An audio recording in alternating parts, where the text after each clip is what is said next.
Hey, everybody. Welcome back to Rams Brothers, the pod. I'm your host, Dean, and I'm joined by the other host of this show, Nick. And Nick, you got your Mob Squad hat on. It's a new time. Odell Beckham Jr. is a Ram. Von Miller is a Ram. Nick, how are you tonight? I'm feeling good, man. When that news broke when I was at work today, I was freaking out. I mean, you can ask my coworkers. I was like absolutely livid. Not livid, but just like so ecstatic and excited. Felt like we had won a huge game, honestly.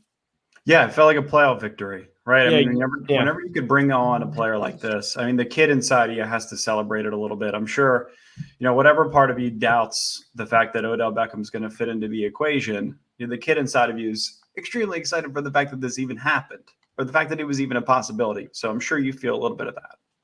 Absolutely, I do. Good. Wholeheartedly. Good. Why don't you tell us who this episode is brought to us by? This episode is brought to us by Goldenrod Brewery. It's our official beer partner. They were our hosts when we did the live podcast over there. Obviously, they produced the incredible Whose House Rams House Blonde Ale. Christmas cart is another really good one, timely fashion right now. And the mango cart's really good too. It's Golden Road Brewery. Check them out. They are great. Check them out. Our other sponsor, MyBookie. More is always better with MyBookie. That's why MyBookie instantly doubles all first-time deposits. With the double your funds, you can double your action and, more importantly, double your wins. Getting in on the action has never been easier. I can bet with all my favorite currencies, including crypto. Like I mentioned in the last podcast, I don't have that yet, but I should. All that extra scratch you have in your back pocket, why not get in on some of the biggest matchups of the week in MyBookie? As we inch closer to the NFL playoffs, there's going to be some more pivotal games coming up. So keep your eyes out, keep on the lookout for this weekend, including a showdown between divisional rivals when the San Francisco 49ers take on the Los Angeles Rams. Behind MVP candidate Matthew Stafford, yes, you could be a MVP candidate once again, with what's going on with Lamar Jackson. Kyler Murray's out. Tom Brady has a couple of players out. Josh Allen, you never know. So behind Matthew Stafford, the Rams are legit, so bet them to cover the spread. Don't wait. Redeem your double deposit bonus so you can get in on the game and start to win now. Use promo code LAFB to receive double your first deposit instantly. That's promo code LAFB. You can double your funds, double your winnings, bet anything, anytime, anywhere with MyBookie. All right, let's kick it off with the injury report with the San Francisco 49ers. Not typically what we do, but it's a massive talking point. Obviously, they've had free agent signings, they've extended contracts, they've had these injuries, right? And now it's kind of starting to be the personality of this team, the Kyle Shanahan and Lynch regime, right? They've dealt with injury, and now how do you overcome that, right? And you can no longer set yourself up for excuses and for disappointment with the San Francisco 49ers team, because even the fans of the 49ers feel like there's enough talent on this team to be able to put together enough to win football games, but did not practice today. JaMychal Hasty, not expected to play in this game. Marquise Hurst, calf injury. Draco Patrick, ankle. Center Alex Mack had a rest day. Mohamed Sanu banged up his knee in the last game. He didn't practice. Jimmy Ward, quadricep. Trent Williams had a rest day. He's going to play. And then Tavon Wilson, safety, has a foot injury. He did not practice. Limited practice. Eric Armstead, neck. George Kittle, calf. Running back Elijah Mitchell, rib. Cornerback Emmanuel Mosley, neck. And cornerback Josh Norman, rib. So those are all five of those players that are limited are essential cogs to the San Francisco 49ers team, to their identity, to being able to put together a comprehensive game plan on Sunday. So the injury bug has come across the San Francisco 49ers. I mean, I don't know when that bug will stop. They have just been just riddled with injuries. I actually kind of feel bad for them. Last time we saw this team in full force was 2019. Since then, it kind of feels like they've just never been able to get their get the full team back. It's just a shame to those players. You feel bad for the players, for sure, right? You never want teams to be dealing with injury, but at the same time, for whatever reason, somebody like Nick Mullins, like against last year against the Rams, comes out and they can put together a game plan and beat our team, right? So while there are injuries, while you feel bad, for whatever reason, Kyle Shanahan still has Sean McVay's number, very much so. And we're going to talk a lot about Sean McVay in this episode, but Nick, your opinions. We talked about Sean McVay, Kyle Shanahan previously. Do you feel like there is an opportunity for Sean McVay to change the narrative with Kyle Shanahan? Well, just how I feel like this Cardinals team is a completely different Cardinals team from the one that we've seen prior.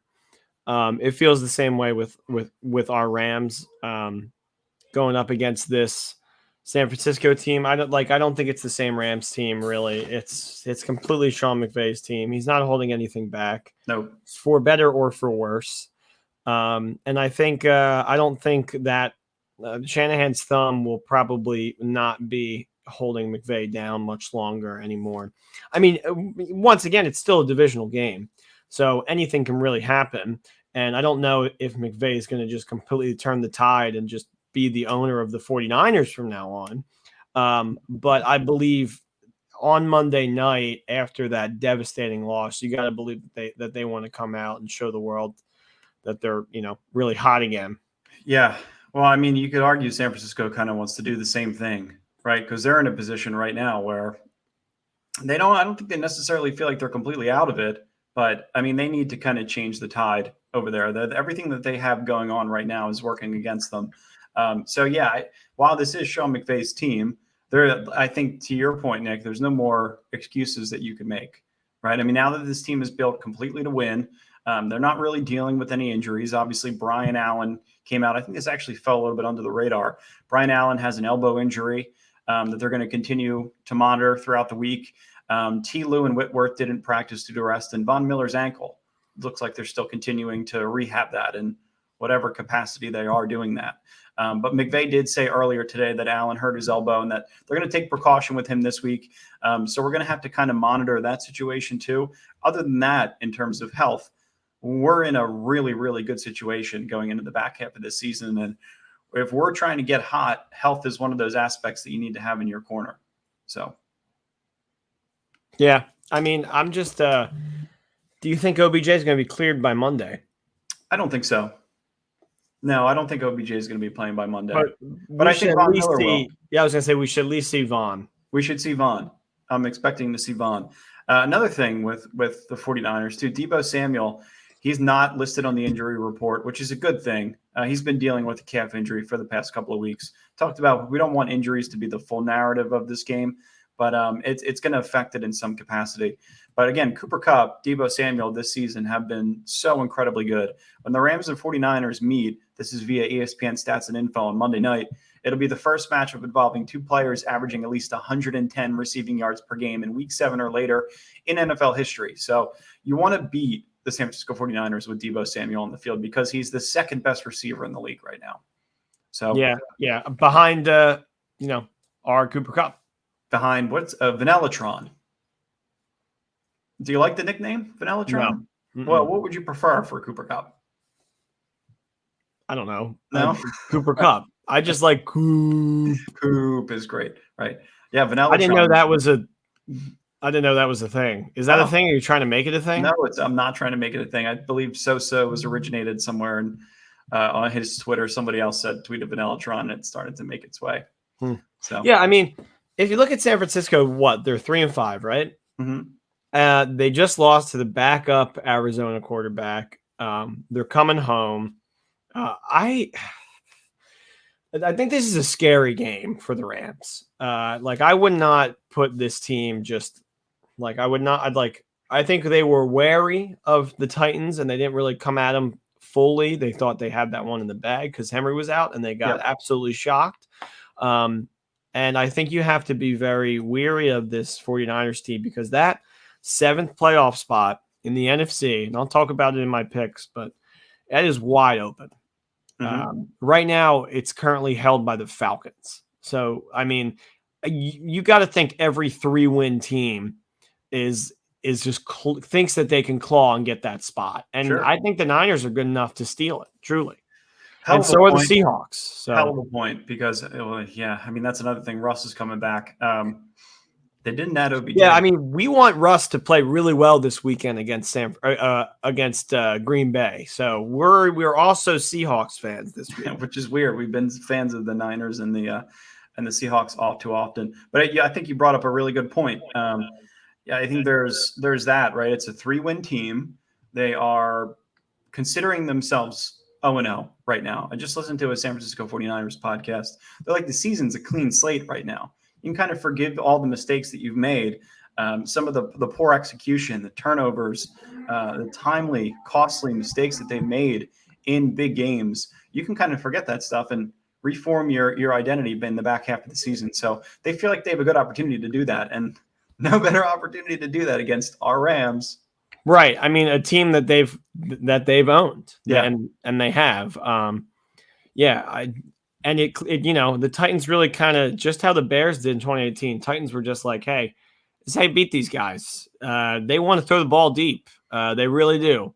So just take that away from them, get to them fast, and don't let them, get that deep shot out. And we know how good that 49ers defense is. So, yeah, I mean, I went into this thinking that was going to be like, this was like a circle game. Rams kind of roll them over. But after that Titans game, I'm just a little more weary. I'll make you feel better about the 49ers defense, which is what I've done a little bit throughout this season. I can kind of ease the pain a little bit. There are some holes you can poke, without a doubt. This defense was unable to stop Colt McCoy last weekend. You talked about that. No Kyler Murray, no DeAndre Hopkins, no AJ Green, no JJ Watt. Chase Edmonds got hurt early on and will be out. Colt McCoy threw for 249 yards, 9.6 yards per attempt, and had 120 rating on 22 of 26 passing. So I have to say, though, the Cardinals offense is so dynamic, even without their three best players. It's like their own variation of Greg Roman's pistol offense in Baltimore. So you're getting a lot of stuff underneath, plenty of stuff underneath.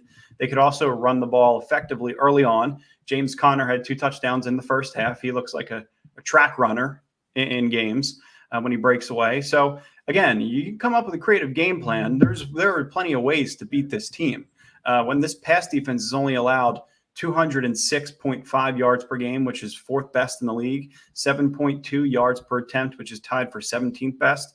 Their run defense, on the flip side, is allowing 131 yards per game, which is 26th best. So the Cardinals ran the ball 160 yards against this defense with James Conner, Eno Benjamin, and Colt McCoy, who looked oddly mobile and quite fresh for Colt McCoy.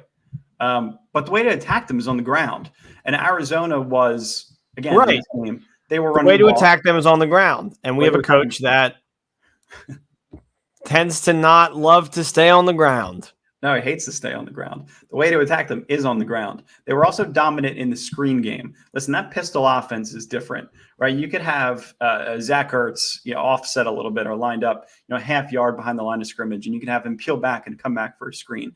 They do it so well with James Conner. They did it with Eno Benjamin. So the screen game, I think, is going to be really important in this one. I don't think, there's always been situations where it's like, we don't want McVay to use the screen. And usually that situation is like 3rd and 16 when you just dump it off to Robert Woods in hopes that he can pick up a long 3rd down. In this game, I didn't see one of their well-designed screen plays in this game, in the 49ers and Cardinals game, go for less than 7 yards. Like, I would utilize Darrell Henderson and Sony Michel as pass catchers out of the backfield in this game. The Cardinals forced 15 missed tackles on Sunday from the 49ers defense. I'd say maybe half of those were on screenplays.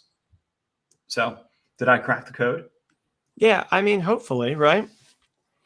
I don't know if the code is cracked, but it's certainly he certainly did a good job of twisting the dial.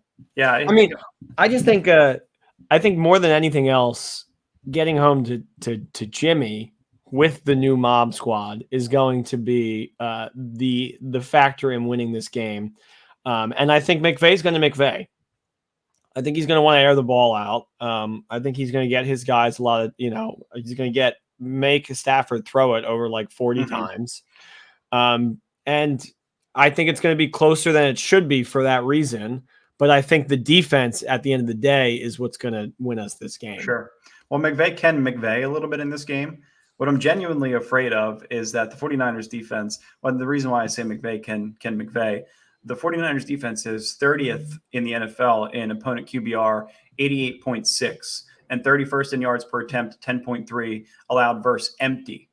So the Rams run a decent amount empty. The 49ers have also produced the 3rd fewest quarterback hits, 35 in the NFL. And their entire defensive philosophy has been built around the pass rush and that defensive line. Nick, as you talked about it, 49ers defense is good is kind of like what you think until you kind of see what they're built and made of right now. But they kind of, again, we talked about, they have that kind of any given Sunday mentality, especially against the Rams. They come up and play because it's a rival. But I'm afraid that McVay is going to kind of do the same thing he did against Tennessee all over again. He just may get away with it a little more in this game. This is certainly a game, though, where you should be screaming at your TV for them to run the ball, and it would be fully justified because the 49ers, we talked about, simply cannot defend against it. Through 10 weeks, teams are averaging 27 rushing attempts per game against the 49ers. Last week, Darrell Henderson had 11 rushing attempts. McVay's going to McVay, and Dean's going to. I can't believe he had 11. It's not like he was averaging like a good amount too. Yeah, he's always within that 15, 17, 18, 19 range. And you have to give him that workload. Yeah. Listen, if it's not there and you can't run the ball effectively, like in that Tampa Bay game, and you have the opportunity to air it out because that's the matchup, then do it. But if you can successfully run the ball, you could move the pocket like you did in the second half with Matthew Stafford. You come around for a backside screen. You watch a tight end kind of drag across the middle. You get stuff underneath. This offense can break itself back open again against his team. It's just going to be a matter of time. It's going to be a matter of patience for Sean McVay to be able to do that. I'm going to want to see the first drive, first scripted series. Like, what the hell is he coming out with? You know? Yeah, I mean, he's going to throw it. The first down, he's going to throw the ball. First down, it's going to be a throw. I think that is it's just him right now. I don't know what it's I'm going to say the magic word here just because I think it is kind of fitting. I think with Goff, he was more scared to throw it as often, and you saw a more well-balanced offense. And now that he has somebody that he really trusts, he goes out there and he makes these game plans where it's like, 3rd and 1. Oh, I got the perfect play for that. But just probability alone, you're just handing the ball off to somebody. The chances of you converting are way higher than, the ball being snapped. It's in the quarterback's hands. He's throwing it to somebody else in the air. It's just like he has almost too much confidence in his guys, and that could come back to, kind of bite him in the ass. Well, I talked about this on the podcast with Ryan. Yeah. Earlier. How did you react immediately to the news, by the way? Because I didn't even really, because we're kind of, monotone about it, but we'll get to Odell in the back half of the episode just because it's, everybody's talking about it right now, but we'll get to him and how he's going to fit in the offense. I was just very excited over the fact that he decided to take on a much smaller role, right? The fact that he decided that he wants to come here under certain circumstances, right? You saw the details of his contract come out, which we'll talk about a little bit later in this episode. It's very much team friendly. It's incentivized towards them winning a lot of games in the regular season and them winning a lot of games in the postseason. So the money comes out if you're winning football. He took $750K for this year alone, with the rest of it being incentives. And I think he also took a $500K signing bonus. To me, that's a selfless player, which I didn't know when we initially had a chance to react to him signing. The Rams just took the Tampa blueprint from last year, and they said, oh, this is working for you guys. We're going to take that.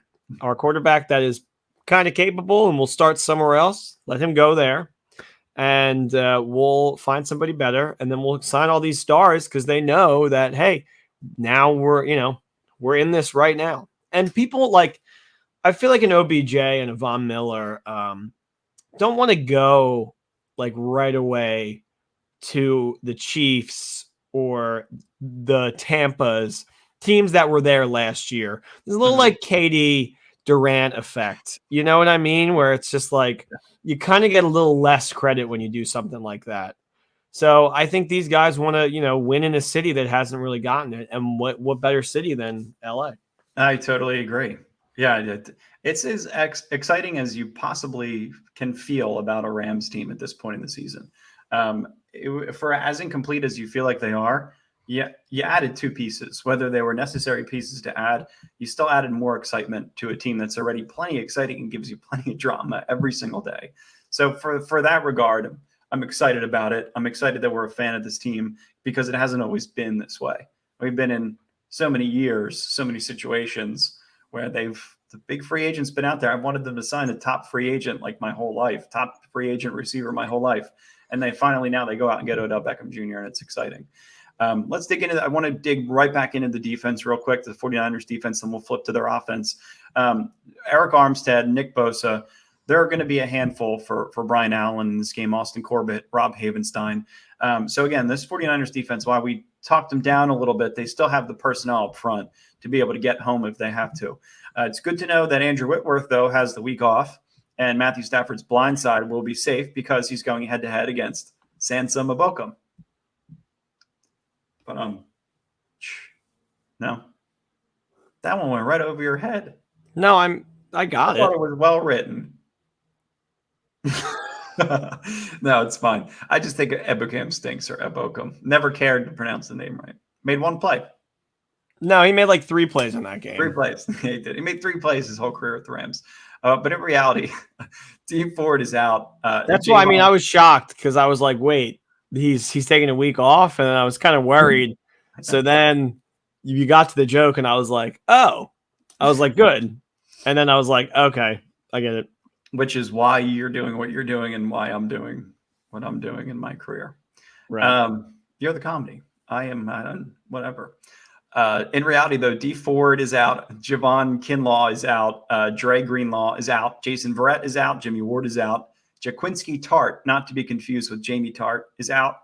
They also traded away DeForest Buckner, as we know, before the season started. And they lost Rob Sala to the Jets. So it's a different defense. You're not going to see him pounding the ground like he does. You know what I mean? When he comes off of the defense and he hypes up that group when they get off on third down, there's a big motivational aspect, momentum switch that happens in the NFL, that happens in football. Rob Sala was as good at changing that momentum and getting his defense off the field as anybody was. So now he's with the Jets and he's in shitland. But it's a different defense because you lose key identity pieces like Rob Sala and then all that other personnel we just talked about. So again, their defensive backs, Josh Norman, he was their primary guy. He's better off at getting stiff-armed right now by Derrick Henry and then talking shit to the opponent. He was talking shit to Cliff Kingsbury. I think Cliff Kingsbury actually got an unsportsmanlike conduct in that game because they were going back and forth. I didn't watch a second of that game, so I have no idea. And then Emmanuel Mosley on the opposite side. He's decent. And then their safeties, Tavon Wilson and Talanoa Hafananga are struggling. Probably butchered that last name. But not the same type of defensive backs you've seen from the 49ers. No Richard Sherman back there. No veterans are getting randomly healthy are going to come back and revive this 49ers defensive back grouping like they did last year. So again, it's going to be a little bit different. I think once this offense starts to get going a little bit, we have a couple of explosive plays and get back to whatever our identity is, then we'll feel a little bit better about this. How would you identify the Rams right now on offense? Because that's the one thing I feel like they don't really have a legitimate identity. The first word that comes to my head is soft. Really? The whole team. Yeah. I think defensively they've been very tough, right? And I think they're really tough up front. Obviously, Jalen Ramsey's as good as you can get as a defensive back, but their offense, when you're built around explosive plays, when you're built around all this cutesy stuff that isn't tough-nosed football, hard-nosed football, pound the rock, you form this identity that's a little bit flashy, I guess I should say. So soft, flashy, not tough-nosed, hard-nosed football. Not Tennessee football, not Buffalo football, just a different kind of identity. But it can certainly win you games, certainly win you a Super Bowl. Won Kansas City a Super Bowl 2 years ago. Explosive offenses win Super Bowls, so there's no doubting that. Do I think it's a bad identity? No, I just still think they're in the process of forming it. Yeah, which is okay because Tampa didn't really know who they were until January. But when you have, Tom Brady back there, you got like a true vet. Sure. Completely different scenario than you have. Yeah, but you add Fournette. You have pencil pusher Matthew Stafford, who's only been there and lost. So I'm just worried about that more than anything else, especially when he's out there losing you games. It's tough. Yeah. Well, I don't think flashy would definitely be the terminology I would use. Yeah, but it fits. And then if this ship goes down, I just foresee Ramsey and OBJ just like yelling at each other on the sidelines, and then it's just like, oh no. Please let me just enjoy it. Let me enjoy it for a couple of weeks before you start saying that shit. I'm just saying, I'm like, I'm not trying to be No, I know. I think pessimist. I think it's different. I think I don't think Jalen Ramsey is going to be the kind of player that gets in an argument with another player on the sideline like that. And I think OBJ, based on the details of the contract, I think he's going to kind of come out. You saw him smiling on FaceTime with Von Miller. I think for whatever reason, he feels like this is a situation where he can come in. He could be one of the stars. He doesn't have to be the star, right? Where he kind of comes off. He reminds me of like Drake or something. Or whenever I see him post on Instagram, it's very much about him. It's the diva personality of a big time receiver. You can come in, you fit the mold of a star here. You're still a star in its own regard, and you sail off into the sunset. So. Yeah, I mean, look, nobody wants to see it more than me. I want this team to flourish. I'm just worried that home run hits alone aren't going to win you a World Series. Is kind of the only. But then again, that's why I was way more excited about Von Miller than OBJ. OBJ is kind of like a little icing on the cake. Von is like that's the cake, Yeah. That's the thing that I think can really set them apart. Well, the only thing that's more explosive, that's more fun than explosive plays is pressure, right? When you can get constant pressure, right? You get pressure around the edge. You have these intricate stunts. Von Miller's rushing around the edge, and then two players stun. Don comes around.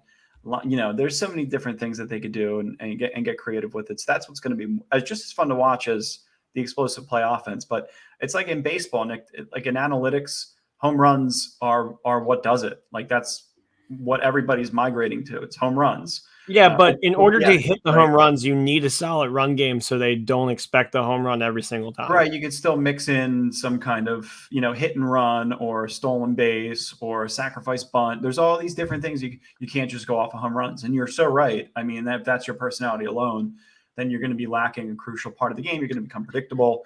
You're going to look at Bryce Harper, had so many home runs last year on the Phillies, and it was like 80% were like solo shots. That's true. This year, like there's so many of them were solo home runs. He almost broke the record. Yeah. And he still may win MVP. We'll see. This 49ers offense. We talked about execution. The 49ers are a few plays away in a lot of games. Honestly, besides this Cardinals game that we just watched.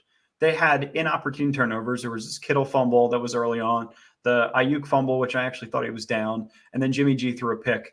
But missed blocks, penalties, just little things that they could very, very, very, very easily clean up against the Rams. They can hang in big games. I've seen it. Week 3 against Green Bay, Week 5 again against Arizona when Kyler was still in the game. They can play with any of the top teams in the NFC, which is precisely why, Nick, the line in this game is currently at 3.5. Oh, it was at 4, and now it's at 3.5. Down. I think it's down to 3.5. So if you force the 49ers to be in that situation, you force early turnovers in this game, you get off to a steady lead. If you don't, they're like a cockroach, where it's you let them hang in games. You just have to be able to figure out a way to outcoach Kyle Shanahan for the first time in 3 years. You got to create mismatches. You got to force turnovers. You got to get them off their spots early on in the game on both sides of the ball. So all little kind of things in terms of execution that the Rams should be able to do that the 49ers haven't been able to do in recent weeks that they're looking to clean up. At the same time, players like Deebo Samuel, Brandon Ayuk, George Kittle, Kyle Juszczyk, they're some of the best weapons in football. Ayuk not only has an incredible touchdown catch in traffic last weekend, but he almost brought a punt back. So a little special teams play here and there, which the Rams haven't gotten, that could change the momentum in this game. He's a Swiss Army knife, Brandon Ayuk. So he's playing really well as of recent. Deebo Samuel, we talked about, second best receiver in the league. He's tougher to bring down than Cooper Kupp. I don't know if he has more yards after the catch, but he's very close. And then George Kittle, he has a lingering calf injury, but he should be good to go. You know how talented Kyle Shanahan is as a play caller. But when he's one-dimensional, go back to the Super Bowl, whatever the score of that game was, and you can't run the football, then you allow the other team to get back in the game. So Phew. One thing I will call out, Nick, Mohamed Sanu. He's our slot receiver. He's not going to be playing this week. When he got hurt, I saw Kyle Juszczyk out there. We may get Travis Benjamin a little bit in that position, but there's a weakness. Man, they are so banged up. Oh my God. I have pity for the Niners fans, especially because they were so heavily favored in that game last week too. It was just like they really thought they were going to come out there and win that game, and God, they did not. They got their ass kicked. I saw a lot of people were big on starting San Francisco 49ers defense. Colt McCoy can't play. You plug him, you can plug pretty much anybody into that Arizona offense right now. And against the defense that's banged up, they'll put up 31 points. Yeah. So they were 49ers last week were pressing. And most likely it was because they were down so early in that game. The early fumbles to Kittle, which was when he tried to hurdle the defender, and then Ayuk I mentioned. But whenever you see Jimmy G throw the ball 40 times in a game, nothing's working for the 49ers. They only called 11 run plays on a team that allowed 110 yards per rush game. So mistakes were made early on, and they were trying to stay in this game. But when they do run the ball well, it's Elijah Mitchell. He's their best ball carrier. They don't like JaMycal Hasty. They don't like him at all. We've also seen a little bit of Jeff Wilson Jr. and apparently no Trey Sermon, because what the hell is going on with him? Right? He's been an active scratch. Just strange. Or they haven't been able to. He's been inactive as a healthy scratch. It's just really strange. You don't have Raheem Mostert. You don't have who's the other guy that they had? They had another back that was really talented. His name's slipping my mind. But the trio is not as effective as it once was. His name will come to me. But they're averaging 111 yards per game on the ground, which is 14th best. And Elijah Mitchell is a big part of that.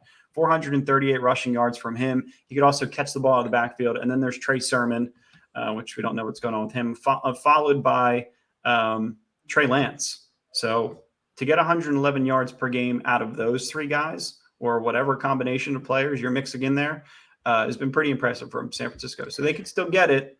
Are they definitely starting Jimmy G? That's the question, or is it up in the air? I think so. Yeah, I think so too. I think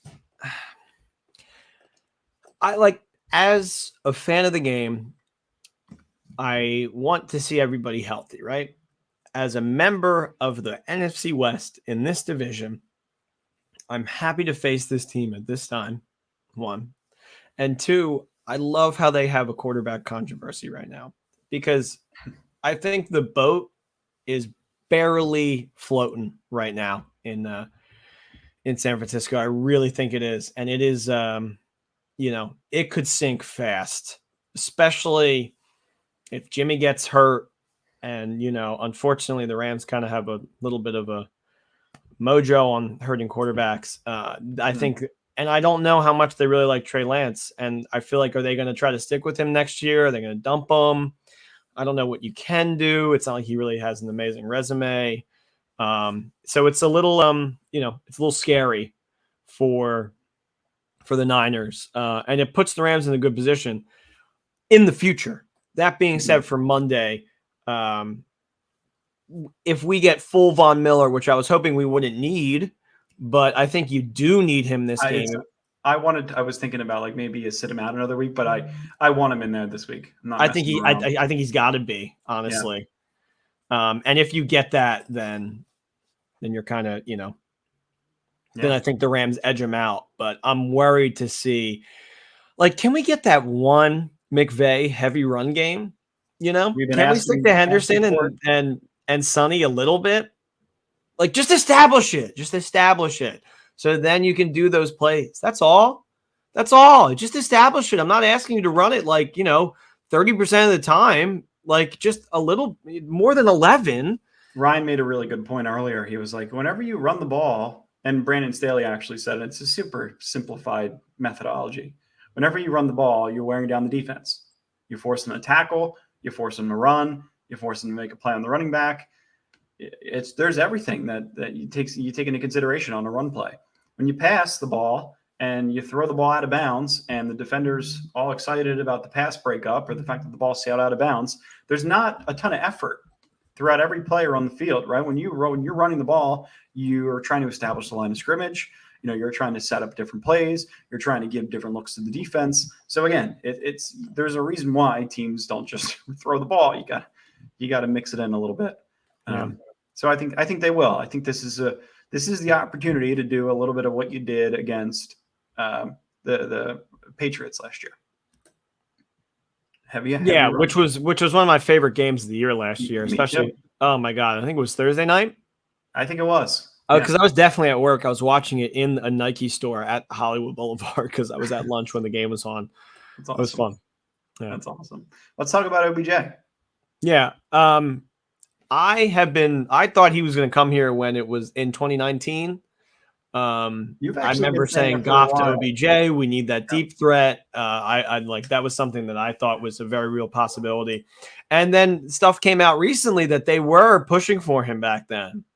So the fact that they were able to bring him around now, he was not a good fit in Cleveland, and it's amazing that he landed with us. It really is. It feels like Christmas morning. Like I was the hairs on my arms were standing up. I was like, oh my God. It was it was an amazing part of the day today. It's such a weird thing because part of it feels like it's a playoff win, right? And you're advancing to the next round. You made your team better, but then the other part of it is like, this is just a thought right now. Like until you see it live happening in front of you, like it's just pictures, it's just people doing jersey swaps. So until then, it's just speculation in terms of how you can integrate him into the offense, how he's going to be on the sideline, how he's going to treat his teammates, how he's going to react to the Los Angeles media, right? So it's going to be a hell of a lot of fun. This is going to be the most covered team throughout the entire league, right? This is the Dallas Cowboys now. This is everything that as a kid. No, because you gotta win 3 Super Bowls. Sure. Well, 2 in a row, or 2 in 3 years. But as a kid, this is everything I wanted from a Rams team. I wanted them to be so good that they were impossible not to cover. I wanted them to be a destination. Right. I mean, I remember just watching sports shows and, I'd be like, can you just show the Rams? Can you talk about them? Just talk about them. Just wanting anything, what I mean? And now it's front and center LA Rams. Yeah. And I kind of fell in love with that little, we're misfit St. Louis identity, but you got to change and you got to grow. It's one thing constant in life. And this is a St. Louis Rams hat. And I'll always love that era of the Rams, but we're in LA, baby. You can mix in a little of that St. Louis personality, a little bit of grit. They do. They do. I mean, they had Isaac Bruce at the last game. That's a St. Louis Rams. So yeah. I just actually hold on 1 second, Dean. Why don't you fill the air and talk about our sponsor real fast? Well, Nick's picks eventually will be brought to you by MyBookie. Again, that is LAFB is the promo code. Sign up for MyBookie. It's not mybookie.com. It's actually mybookie.ag. Place your bets. Throw some money. Why not? Dean, I got this coming for you. Coming back home to check this out. Coming back home to New Jersey for you over Thanksgiving. I saw for the listeners, I'm showing him the towel I got at the Rams Titans game. I saw some fans. Made sure to get 2. Yeah, I saw some fans flashing it on social media. I'm like, is that the towel that Nick got? Oh man, that's really cool. Yeah, sweet. That's awesome. Well, again, it's like you want these big time receivers. You want Torrey Holt. You want Isaac Bruce. Now, Robert Woods and Cooper Kupp are like a new variation of it. But until you win the Super Bowl, they don't have the same impact, right? It's not that you don't go to the Hall of Fame for just going to the Super Bowl, although Cooper Kupp is certainly building up a case. But again, that's been the tandem. Now you add another player into that, and it just becomes that much more exciting. So it's a 1-year deal worth up to $4.2 million, which is roughly the amount of cap that was opened up to restructure Rob Havenstein. They also traded away Kenny Young. And then you throw in the $700K for Von Miller, which is essentially like a $20 bill in the NFL. And we're officially capped out and finalized what we hope to be a Super Bowl roster. So incentives, $500 signing bonus, and a $750K whatever bonus, signing bonus for the rest of the season. I don't know if that's a salary or what. And then, so this is the strange part, another $3 million available in team-based incentives for how they finish in the regular season and in the postseason. So to me, that says that that's a team-friendly deal. He's taken $750K that's going to work against the cap, and then the $500K signing bonus, I believe, is all that goes against the cap. The other incentive-based things are not going to go against the cap, obviously, unless they hit. So again, you got to finish deep in the regular season, deep in the postseason. You worry about the finances later. But this was a deal that you could bring him in. It was team-friendly. You didn't have to risk any draft picks. Right, you didn't have to give anything up to bring him in, so it was kind of like. Well, he wanted to come to Green Bay, and here, Green Bay clearly didn't make it known that they really wanted him that much, and the Rams are like, "Bro, you're a once in generational talent." The only thing that worries me is if he was a running back, I would be just super happy. We kind of have, minus I guess Van Jefferson's kind of a question mark, but we have a surplus of really good wide receivers. And I'm like, talent is talent. And if you put talent on an already good team, you're going to excel. Minus basketball with Russell Westbrook. That's a whole different can of worms. What happens if one of those guys get hurt, though? Right. Then people step up. It's just a little, you have to, you really got to, you have to be careful with dealing with the personalities. You also have to be stoked that you brought in another guy that is just an absolute dog. And I couldn't be happier that he's a Ram, honestly. Some guys, when oh, no, sorry, go ahead. No, I was just going to say some guys, when they're finally put in the right situation, they come to peace with it. And they kind of just do their job. They fall in place and things work out. So I'm going to ride that wave of optimism with him. Yeah. I like him too much as an athlete to be like thinking that he's going to be the worst teammate in the world. No, I don't think he's going to be a bad teammate. I saw a ton of tweets from players that were just talking about how great of a teammate he was, how he took them under their wing. And all Rams players were reaching out to him personally earlier today. Matthew Stafford's calling him. Von Miller's calling him. Robert Woods got his phone number. So, everybody's kind of involved in the scouting process. They said it was kind of like college. At Green Bay, it was like Devontae Adams, and he probably never heard from Aaron Rodgers, probably never texted him back or something. Aaron Rodgers is dealing with a whole bunch of kablooey right now. Yeah, Rodgers was on the Pat McAfee show while Odell was like, yo, can I sign for $4.5 million? And the Rams are going to give me 4.25. Rodgers is like, hold on, let me ask my friend Joe Rogan. But how does Green Bay not bring him in? Oh, I couldn't have imagined a better fit for them. It's especially you got the whole last dance kind of thing going on with him and Devontae. You bring in another weapon. It fits the mold perfect. And the Rams are the evil villain now. They are. The Rams are the target on your back. They are evil. It is the most maniacal franchise. Everybody's rooting against them. I saw so many tweets today. Posts on Instagram. I can't wait to see the Rams lose the Super Bowl. Can't wait to see him win. Oh, there we go. We're flipping them a little bit. See, you're like, no, they're not allowed to say that. Only I'm allowed to say that. Hey, you can't pick up my brother. Only I can pick up my brother. Yeah. Yeah, it's partially that. I wonder if they had any of those little weird bonuses in Odell Beckham Jr.'s contract. Remember they gave Whitworth $77 for his jersey number or something weird. I want to talk about the fit of Odell Beckham Jr. for a second. This season, the Rams have had 3 or more receivers on the field for 86% of the time. 5 pass catchers, turning Darrell Henderson or Sony Michel into a receiver, moving Tyler Higbee off the line of scrimmage. They're running empty 19% of those plays, also the highest rate in the NFL. For those of you who hear empty all the time and don't know what it means, it's when Stafford's in shotgun with 5 wide receivers. So it turns out 5 wide receivers could be Sony Michel, could be Darrell Henderson, could be Higbee, whoever they decide to throw out there. It turns out the 49ers defense, we talked about this earlier, 30th in the NFL in opposing QBR and 31st in the NFL in yards per attempt allowed versus empty. So 19% of plays, you take Henderson off the field, who's not a polished route runner. Doesn't design his own routes. He doesn't design the Ocho route like Cooper Kupp. Oh, you take him off the field, you add an Odell Beckham Jr., and that instantly makes you more dynamic. So that to me is an instant plug and play right there that they could use on Sunday if they want, or Monday if they wanted to. Here's the problem: when they're in empty a ton, and they were last weekend, Matthew Stafford only averaged 6.1 yards per attempt, rating of 71 and 2 picks. So 17 targets, just 8 catches for Van Jefferson and Tyler Higbee last week. So maybe they looked at that and they said, Higbee, Jefferson, they're good. They're not great. We could use an upgrade. That's where they got a little bit. I think that catch across across the middle for Van Jefferson. I think for whatever reason, when Sean that he dropped, when players don't make plays that they should make, I think there's a fuse that gets blown in Sean McVay's head. And I don't know if that play was repeating in McVay's head when he decided to bring in Odell Beckham Jr.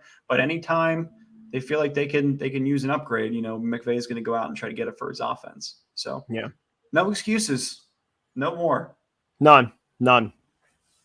I completely gave up on excuse. And there's absolutely nothing else besides the fact that you can outcoach yourself and you can beat yourself.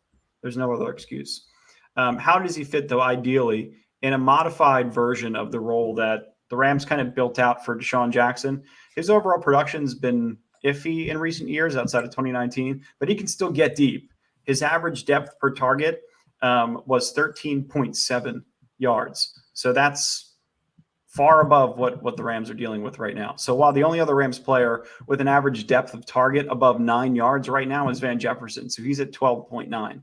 So that's according to ESPN stats and information research. So those are numbers, an average depth per target. If they want to continue to stretch the field, they felt like they're missing Deshaun Jackson a little bit, who did. Nick, you in your defense, you talked about him, how he opened up the offense and how it seemed like the offense couldn't get going until they had that game-breaking play, and it was Deshaun Jackson coming back for the ball and making a play on the ball. So I think that given that Matthew Stafford ranks first in the NFL in 10 touchdown passes when targeting vertical routes, Beckham should have more than enough to do in this offense. Like, he's going to have plenty of chances to not only go deep and play an integral role in helping the Rams extend the field and be better in explosive plays, but he's also going to have opportunity to go underneath, to catch a bubble screen, to run a jet sweep. Like, they're going to use a lot of their ideas, their thought process, and their planning on Odell Beckham Jr. and how to get him the ball. So we'll probably talk in later episodes and how that's affecting the game plan. And when you're just initially planning and you have to distribute the ball to so many players, that can just kind of affect thinking clearly and trying to develop something that's simple. But we'll talk about that in later weeks. I just know that you could use Odell in a lot of ways, and he can play all three of those positions if he wants to run block, which he can do. So yeah, I mean, he's just a versatile guy. I don't think he'll be comfortable being the decoy, even though I think at some points he absolutely will be. But hey, shots called aren't necessarily shots fired, right? So maybe, Odell, hey, don't throw to Odell here, and then you got Stafford doing everything he can to get him the dang ball. You can't let him out of your sight, though. I was going to say Deshaun Jackson. You can't let Odell out of your sight. You can't let Cooper Kupp out of your sight. I think what they wanted to do was add another receiver you can't let out of your sight. Robert Woods, is he that player? No, probably not. Van Jefferson's not that player yet. So it's another guy that you have to plan your whole game around. I'm excited about it, man. I really am. It's going to be a hell of a lot of fun. No, I am too. I just I want to see it Monday, really. But then, hey, you got a great opponent in Green Bay when you come back, and you're going to have the full squad. So they took you out. That's going to be a fun one. And Odell's even got a little extra juice now because he, it was like Green Bay didn't want me. Hell yeah! Play the clip of Fresh Prince. How come he didn't want me, man? No, dude, that scene was sad. Yeah, no, I know. That's Odell. Yeah, that's true. That was first things first. Rest in peace, Uncle Phil. Yeah, for real. You went for real. Want to go to Nick's picks? Yeah, no, I think we're ready. Let's do it. Let's roll right into them. Hey, everybody. Welcome to Nick's Picks. I'm taking over now. Dean's going to be talking a lot less. Thank God. Last week we went 2-3, which is not a great week, but I think 2-3 is the best way to lose, at least, because, at least, you didn't lose all your units. You really only ended up losing one unit, which is great. At the end of the day, you're a gambler when you're happy about only losing one. So let's just get right into these next picks. Cleveland at New England. We're taking Browns money line at +120. Oh, I'm sorry, Dean. I completely shunned you that I forgot about Dean's lock of the week. So why don't you go ahead? Why don't we just talk about my lock of the week last week? I believe that it was the Titans to cover. I said it was an absolute lock. I said put the mortgage on it, and I bet nobody did. So while I want to give another lock this week, I think we'll wait till the end. Did you really say Titans cover? Yeah. Good for you. Titans Good for you. are I don't top remember dog. that.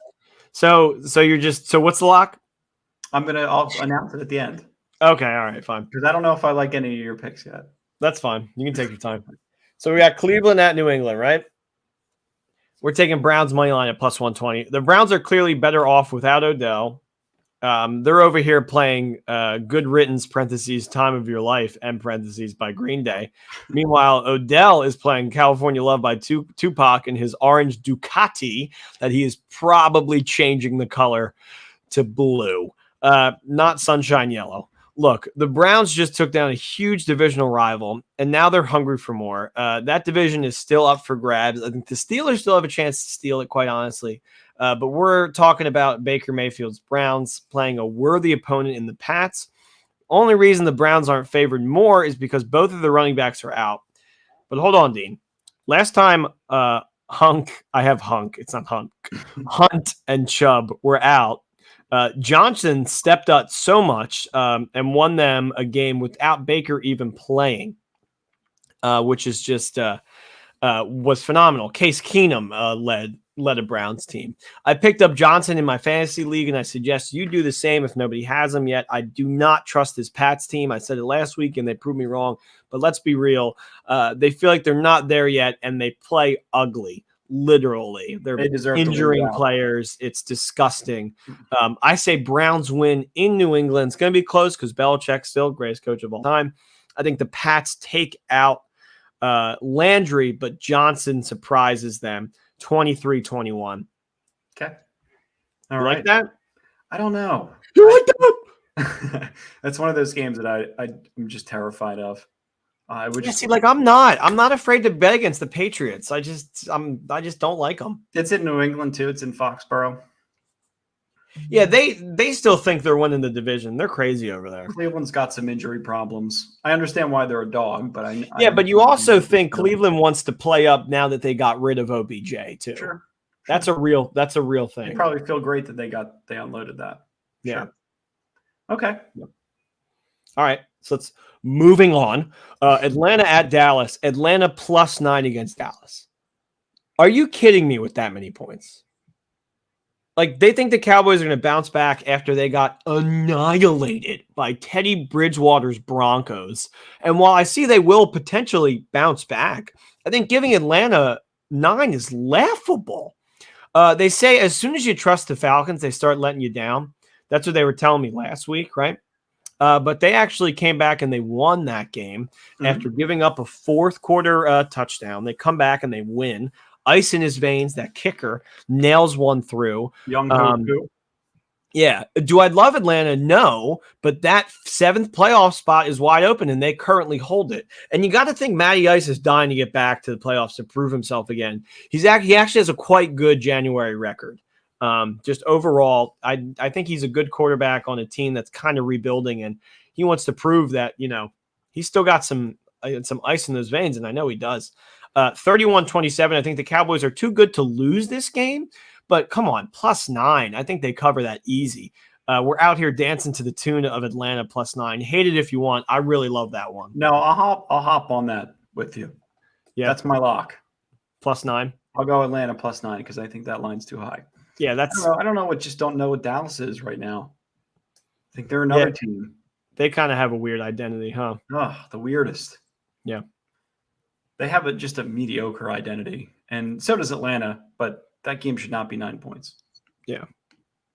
Dallas will win the game 30-0. Watch. Let's roll back the rock till the dawn of time. We got Philly at Denver. Speaking of that 7th playoff spot, you got to think the Eagles believe they're a playoff team.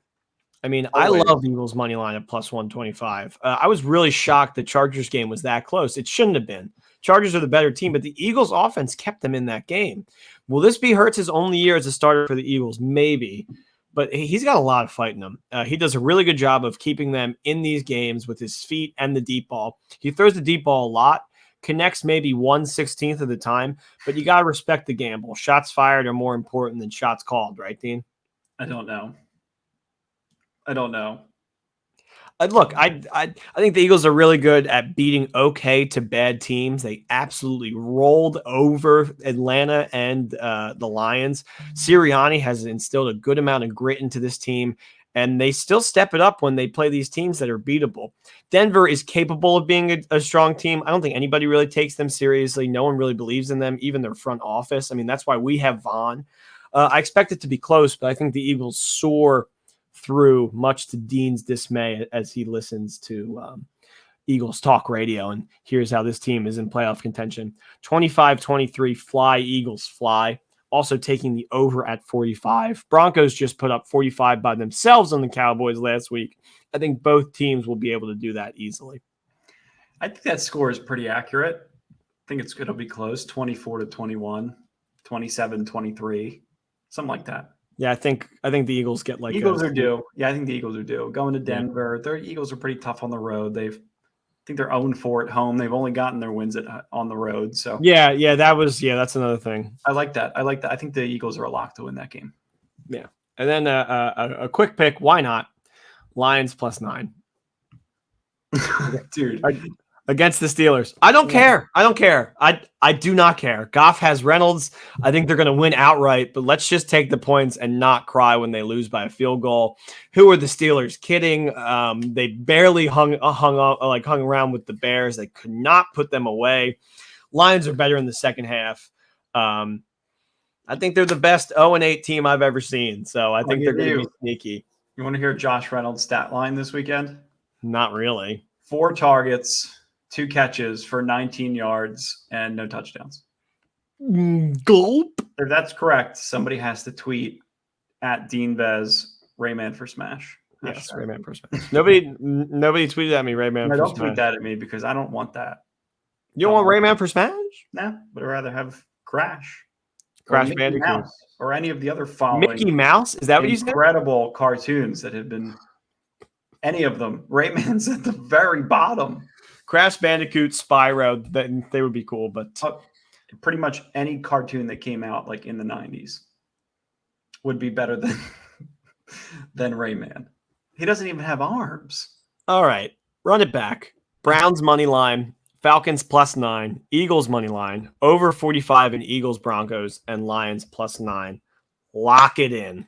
Yep, my lock of the week, Falcons to cover, and my second lock of the week, Rayman to not be in Smash. Falcons +9. I like that we're on the same page. Yeah, for sure. And we're getting this episode in. It's going to be just exactly an hour, which is exactly as long as my commute to work. So it's looking pretty good for me to listen to this on my way home from work. Did I just admit that I listen to my own podcast? Yes. Yeah, you do. Sometimes I do. I listened to last week when Jake was on because I wasn't on. So I got to listen. I was going to say, you're going to listen to me after you made comments about how much I talk. Look, I know I made a big deal in the past about being another host, and you're also the host, and we're co-regional managers over here. But you do a great job, and I appreciate you bringing the A game, and you allow me to be a little bit of the color, the pizzazz, the wit, the hunk, whatever you want to call it. Yeah, whatever. The clown, the jester. No, it's all good. I like it all. The thing with Sean McVay, remember the podcast that he did? He was a co-host. Right. So even the most humble of pie sometimes can accept the role of a co-host, and it's okay. Some days I may be the co-host. I'm the co-host during this segment. We're both co-hosts. We run the show. This is Rams Brothers. We're all homos. Homo sapiens. Yes, correct. Maybe dropping a new T-shirt by the end of this week. If we Nick's can picks. Out. I bought this T-shirt with the money I won from Nick's picks. That would get a little Nick's pick shirt. We get a little Nick's pick shirt. We get a little. I'm not going to give away any hints, but something new will be coming. Original idea. Oh yeah. Cool. So that's it. That's all we got. 49ers got an extra day to listen to this episode. So we'll be talking to you guys throughout the rest of the week. But like, subscribe if you want. Leave us a review on Apple Podcasts. Leave us a review on Spotify. We don't like to ask for stuff, but if if you want to like, you want to subscribe and listen to us again, please do us a favor and do so. Cool. Thanks for coming out, Ramley. Horns up, baby. Horns up. Peace. Go Rams.